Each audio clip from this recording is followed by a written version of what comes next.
Paula, take us through this ruling and what it means for the president-elect.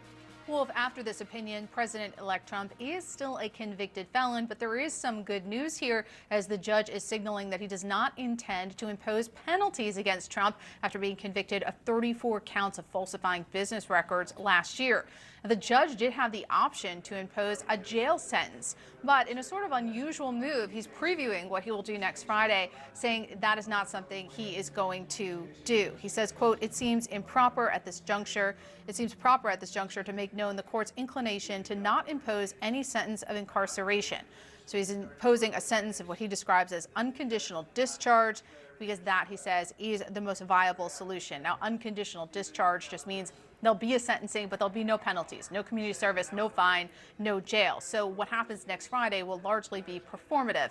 Now, it's also notable the judge is making a real concession about the demands that Trump faces as president-elect. This is something that his lawyers have continuously argued.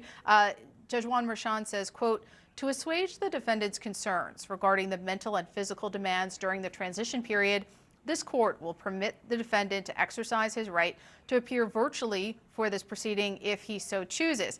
And this is notable because over the course of this case, Judge Juan Merchan has not been terribly sympathetic to many of the presidential-related arguments that Trump's lawyers have made. But here they're saying, yeah, we know you have a lot of time on your hand, a lot of things to do, not much time, so you should not be burdened with having to travel up to New York for this sentencing.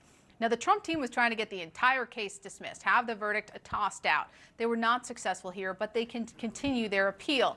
But in a statement today, Trump's communication director, Stephen Chung, making it clear they're not overall very happy with how this turned out, saying, quote, "There should be no sentencing. And President Trump will continue fighting against these hoaxes until they're all dead," likely referring to the 4 criminal cases Trump has faced. Of course, the 2 federal cases filed by Jack Smith are dead. They have been dismissed. The Georgia case is on life support. And here in New York, Trump was convicted, but the judge here signaling he will not face any penalties. Even though he was convicted of 34 felonies, as you point out.